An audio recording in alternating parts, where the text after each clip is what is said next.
Louise Hay film, Gregg Braden interview, take one. I was trained as a scientist. My background's in the hard sciences, physical sciences, the earth sciences. In the 60s and 70s, when I received that training, there was no room for the possibility of the kind of things that we're talking about now, the kinds of things that suggest that our inner world and our inner thoughts, feelings, emotions, beliefs in any way affect the world around us. And it was through direct experience what I began to understand was that this is the great secret that everyone knows except us in the West. Almost any other culture that we go to, from the monasteries in Egypt and Tibet and India into Bolivia and Peru, the indigenous traditions, little villages in the Andes Mountains, they all know that there is this experience that we can have inside of our bodies that affects our world in some way, and our science simply has not allowed for that historically. Well, I was trained as a scientist, and I was trained to look in the world around me for my answers, so I began to go to these places. I began to go into the monasteries, all the places that I mentioned. And it was through the direct experience of sitting in the presence of people who have lived and practiced the kinds of traditions that Louise Hay and the other authors I'm so blessed to be sharing the stage and this information with, that they teach about. And what we begin to understand is that this is the place where science got it wrong. There are two places, two assumptions that science has made, modern science. And they're coming full circle and correcting that now. But the first one is that the space that we believe is empty is not really so empty. It's full of a living essence, of a living material that we're only beginning to understand, number one. And number two, the fact, and it is a fact now, that we may have experiences inside of our bodies that influence the world beyond our bodies through the conduit of what's in this space. So it was in going into the monasteries and the nunneries and speaking with the indigenous people, looking at them eye to eye, heart to heart, God to God, and I could say to these people, when you just performed that miracle, when you just performed that miraculous healing, what is it that you did inside of your body to make that happen? And if I didn't understand what they told me, I'd ask them again and again and again through the translators until I understood that they were creating an experience, producing an effect inside of their bodies that my science never told me was possible or existed. And that was the path that led me. I just want to emphasize, science is good. And I believe our science is good and served us well. It simply is incomplete. And so it was that path that allowed me to flesh out the missing pieces that we're only beginning to understand today, marrying the best science of our time with the wisdom, 5,000 years of wisdom of our past, into a greater understanding. And that understanding brings us right back to the question. That's a long answer to a short question. But it brings us back to where we're only now beginning to understand that there is something that we can do in our lives that influence not only the physical body, ours and those of other people around us, but literally influence the physical reality of our world, and that changes everything. It changes everything that we in the West believe about ourselves.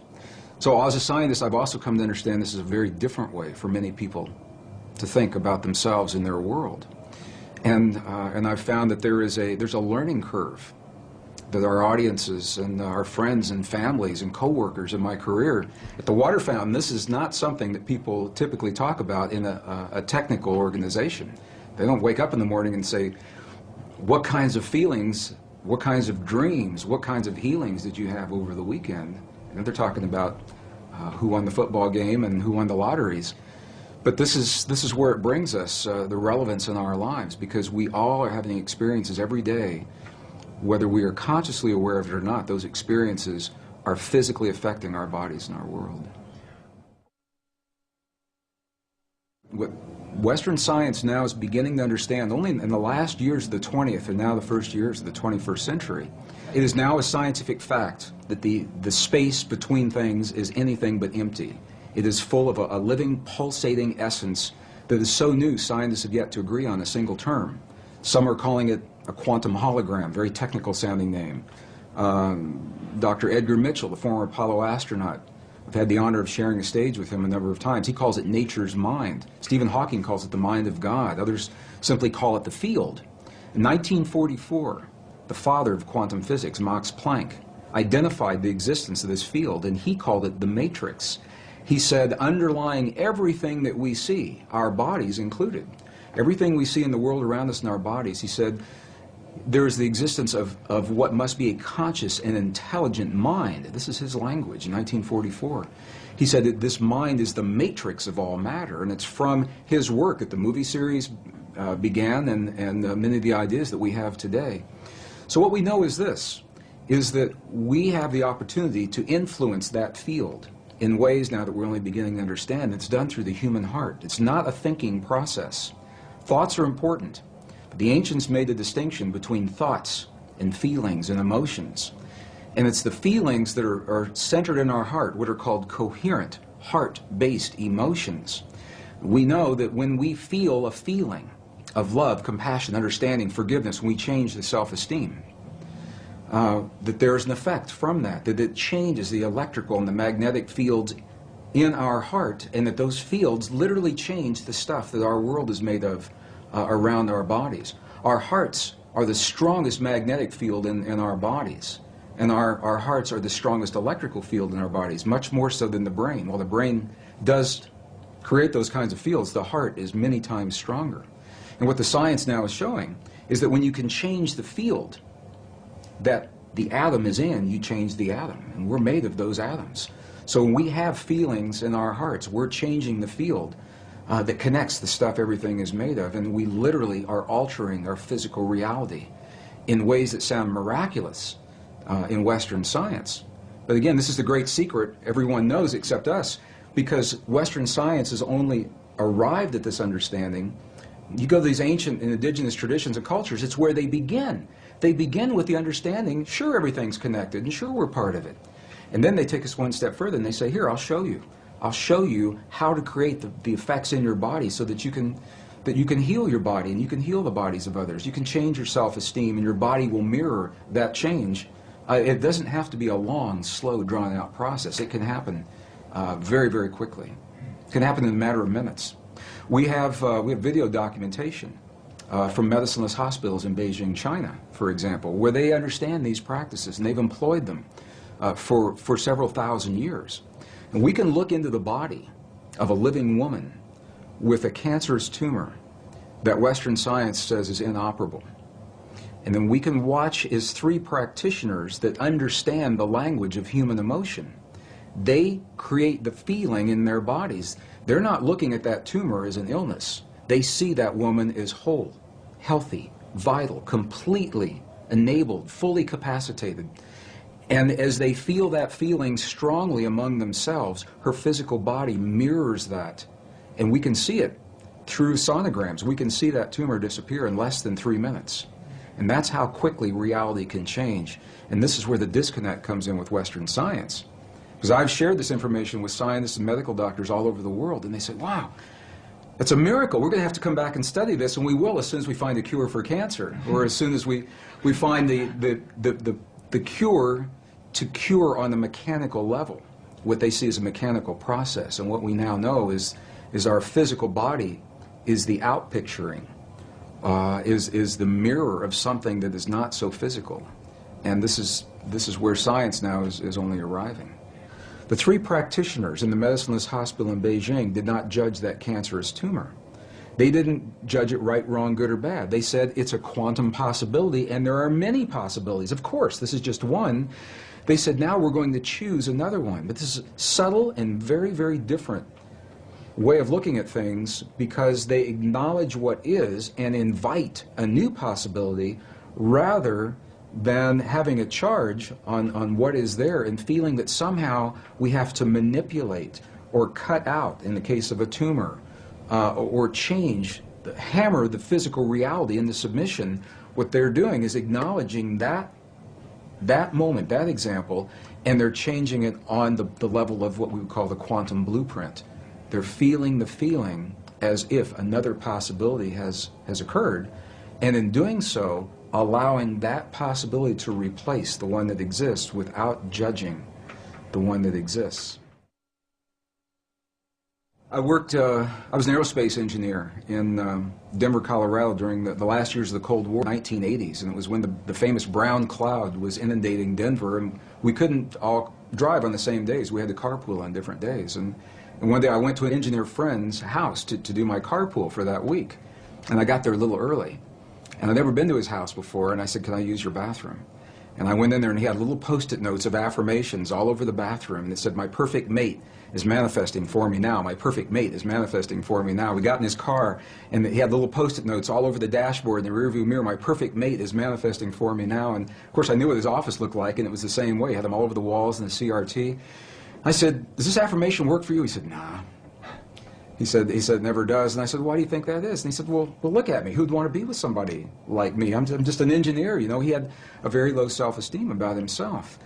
And I began to think about the way that he was applying those affirmations, and other people have applied them very successfully. And what I found the difference was, for him, it was a thought process that never went beyond what was happening in his mind, in his own picturing, his own self-esteem. And the thought is important. The ancients are very clear about this in the Sanskrit text. They tell us that the thought is the image of the quantum possibility. So in other words, in the realm of all possibilities, everything already exists. My friend's perfect relationship and the worst one he'll ever have. The lightest of the light, the darkest of the dark. Our greatest healing and our greatest suffering, they're already there. And what they invite us to do in these ancient traditions is to reach into those possibilities with our mind. This is the power of the mind. And isolate, we lock in one of those possibilities. So now we have taken it and identified it. However, to bring it into this world, to breathe life into that possibility, is the power of human emotion. Our love for that possibility, or our fear of that possibility, either one will work. To bring that quantum possibility into the particle reality of our everyday lives. We don't have to know that. It sounds very technical. We just have a feeling. But this is the science of, appears to be the science of how these things are working. So this is why our self-esteem is so important. When we feel, when my engineer friend felt that, why would anybody want to be with me, is what he said to me. The affirmation for him was an empty affirmation. It was a thought that had no energy to invite it into this world. And an example of just the opposite of that is I know of other people who have simply made a list of all of the attributes of a perfect partner in life, because this is what many people, I'm using as an example. It works in healing, it works in peace, but we're talking about relationships. They make a list of all those attributes, and then they come from the place that relationship is already happening. What is their life like? How is their life different now that perfect partner is there? How is their evening different? How do they spend their time differently? How do they feel when they wake up in the morning and share their lives with someone? And it's those feelings that they live throughout the day. It's not something you sit down and do for a minute and then you get up and walk away. Rather, it's something that we become. We live our lives as if these experiences have already happened, and in that way we invite them into our lives, and they happen frighteningly quickly for some people. It's amazing. I know people that haven't finished their list, and they go out for lunch or a cup of coffee while they're making the list, and the person that just brought them their lunch is the person that's on that list, and they fall in love and they're married 20 years later. I know people that's happened to. So it's about clarity. It's about specificity. It's about being personal, being very clear that these are personal desires.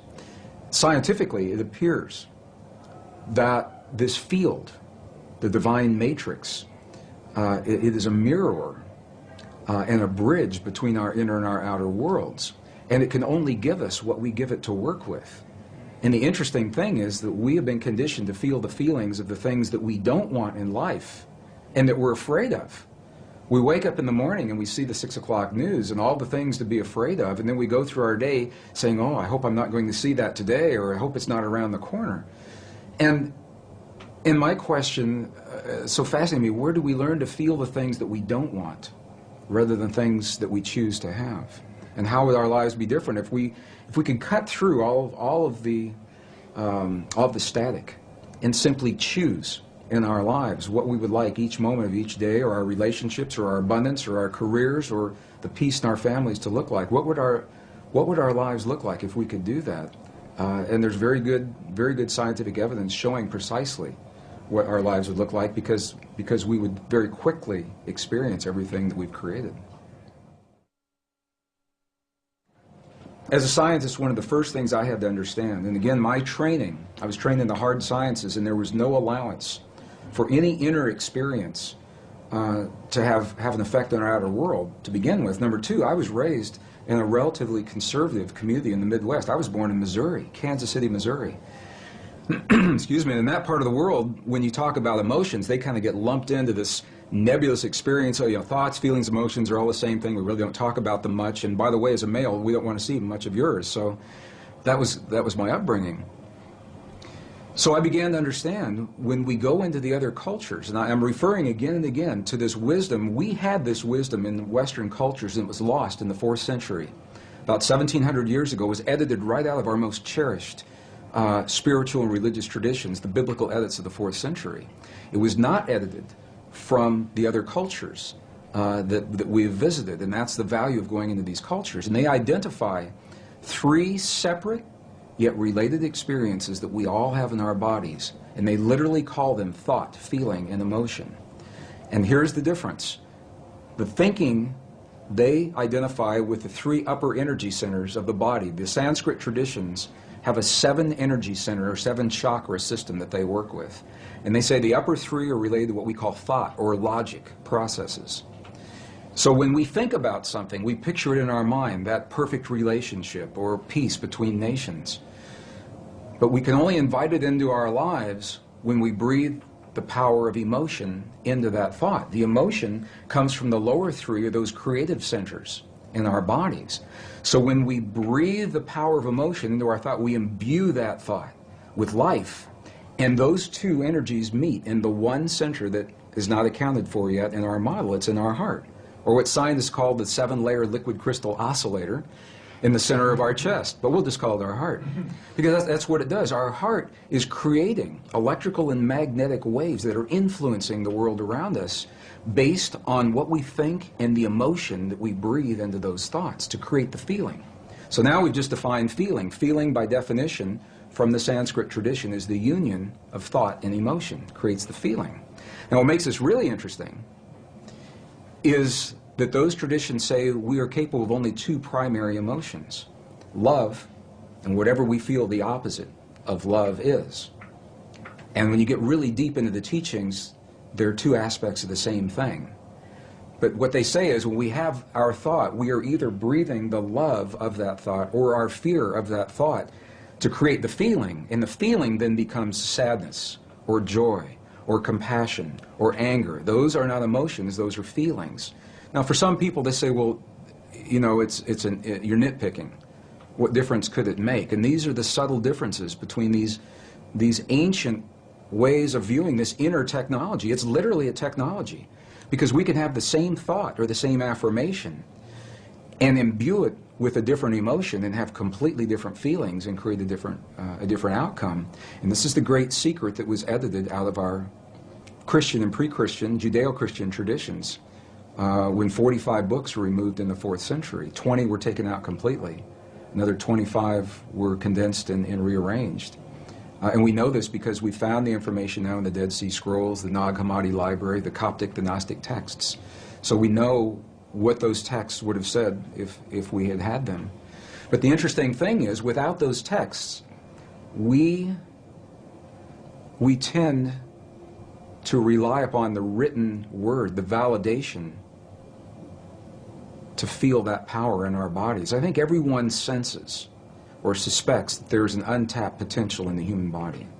I've been on every continent of the earth, and I've asked every audience I've ever been in, do you feel that that's there? And they say, yes, we feel there's something there, but we just can't quite get it. Why is that?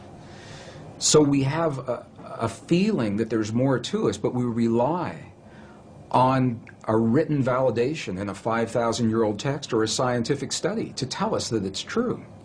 And this is, I think, the value of going into those texts, is we get to see the words that literally say, in the Gospel of Thomas, the lost Gospel of Thomas, it literally says, when these 2 become one, when thought and emotion become one, then you'll say to the mountain, move, and the mountain will move. And I used to think that that was a metaphor. And I now have seen enough to know that moving a cancerous tumor inside the body of a living woman, that's moving a mountain to me. And it's all done from marrying thought and emotion together.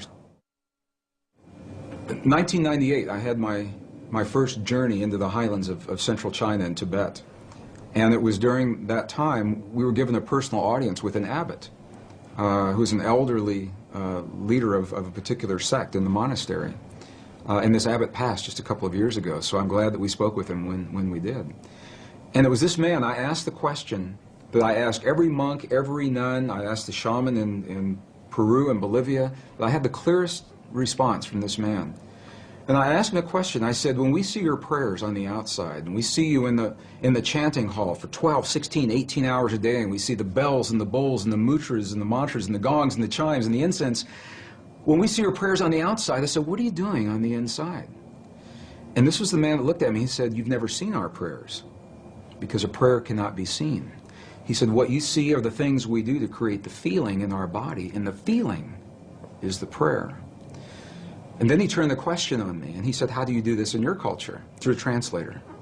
And I began to think about this and realize that when we lost the words in our most cherished spiritual traditions that tell us that feeling is a language that speaks to our bodies in this world, and we lost the words that validated that, we began to think that the words themselves were the prayers, and if we say, or the affirmations, and if we say those words the right number of times, the right time of day or the right time of year, that we've said our prayer or our affirmation, and then if it doesn't work, we get frustrated and we say, well, my prayer didn't work, or my affirmation's not working for me, because we lost the link with feeling and emotion.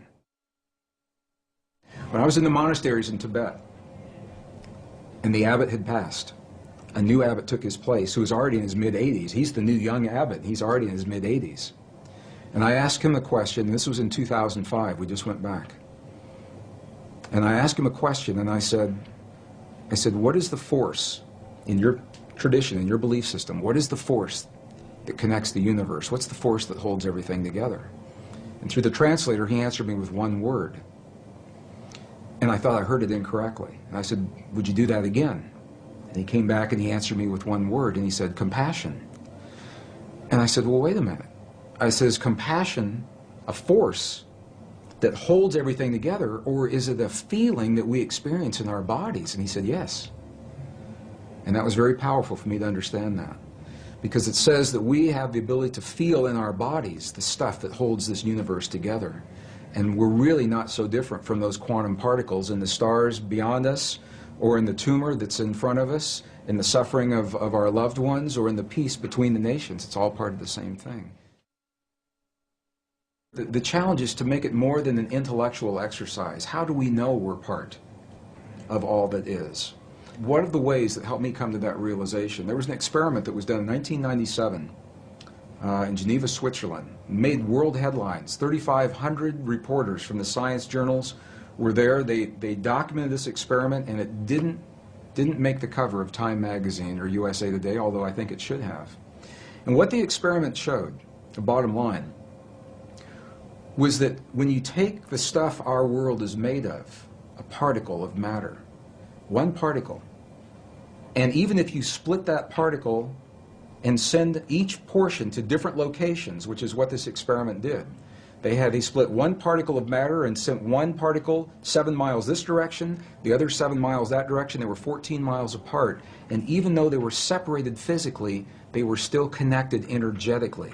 So that when one particle had an experience, they would disturb one particle, the other one acted like it was having the experience. Sometimes the other one would act like it was having the experience before the scientist even disturbed the first particle.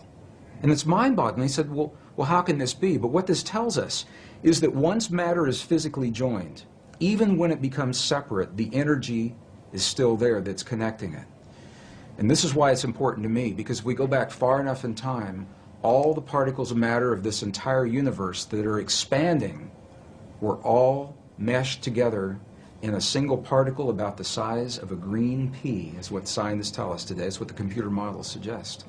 That if you could go into the universe today and take all the particles of matter and take out all the space in between and bring it together and compress it into a size of a single green pea, it means that you and me and every one of our listeners, we were all once part of that same particle that creates this whole universe today. And even though those particles are now separate and expanding, and the studies show that they are, energetically we're all still linked. When we lost the information telling us we're a part of all that we see, we found ourselves on a very technological path without the wisdom of us being in the equation. So we thought that's the world out there and that we're separate from that world. Now what's happened is our technology has come so far that our very existence is threatened by the technology that we've developed, whether it's the wars or the viruses or the climate change. So I believe we've come full circle now to survive our time in history. We've got to write ourselves back into the equation. Our prayers, our affirmations, our beliefs, our language. And when they're spoken through the language of the heart, they have a direct, powerful, and immediate impact on our bodies and the world around us. And it invites us to be very, very aware of what it is that we truly hold in our hearts as the truth of our world, because we live that in our lives, from the lightest of the light to the darkest of the dark, the greatest fears and the greatest joys. What we're beginning to understand is that human emotion and feeling and belief is literally a language. It's a nonverbal language that this field recognizes and understands. And the field works in what we call real time. It doesn't know about a few minutes from now. So if you say in your affirmation, 20 minutes from now, I'd like for my perfect mate to manifest for me now, it doesn't know about 20 minutes from now. It is a real-time application. And this is why the key, and this is what the ancients say, and this is what the monks and the nuns tell us real-time today. They say to be very specific about what it is that we're choosing to have in our lives, because what we're doing, and it helps if we understand this, what we're doing is in the world of quantum possibility, in the soup, the nebulous soup of all possibilities, what we're doing is we're isolating, we're locking one into place. And if we're not specific about what that possibility is, then how can the field be specific about what it is that it gives to us? Whatever it takes to get us to the point where we can transcend the limits, the laws of physics and biology as we've known them in the past. We have a power within us that transcends those laws, that we're more than our mistakes, that we're more than the suffering, we're more than the limits that we believed in the past. And that is where I say, wow, that really inspires me. Click like below and then click the link in the description box.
It was in going into the monasteries and the nunneries and speaking with the indigenous people, looking at them eye to eye, heart to heart, God to God, and I could say to these people, when you just performed that miracle, when you just performed that miraculous healing, what is it that you did inside of your body to make that happen?